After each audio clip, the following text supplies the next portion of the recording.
Hello everyone, and welcome to a J Factory Flow. What if we could follow a banknote from its very first raw material to the moment it enters secure storage? Today we're going inside the extraordinary industrial journey behind Bangladesh's 500 Taka note. From carefully prepared cotton fibers and specialized security paper, the process moves through watermarking, embedded security threads, precision offset printing, intricate intaglio engraving, optical features, UV applications, holographic foil, and machine vision inspection.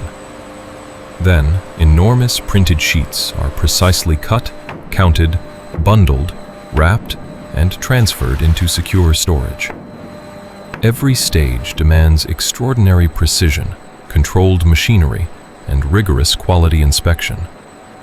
This is where traditional engraving meets advanced industrial technology, transforming simple fibers into a highly sophisticated national paper note. If you enjoyed this documentary, don't forget to like, share, and subscribe to AJ Factory Flow for more incredible factory documentaries from around the world.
The portrait is the soul of every note thermos, built line by line using hand-engraved steel plates under enormous pressure.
Deep inside the secure printing facility, vast quantities of the 500 Taka notes are moved into the vault, representing the final stage of their creation.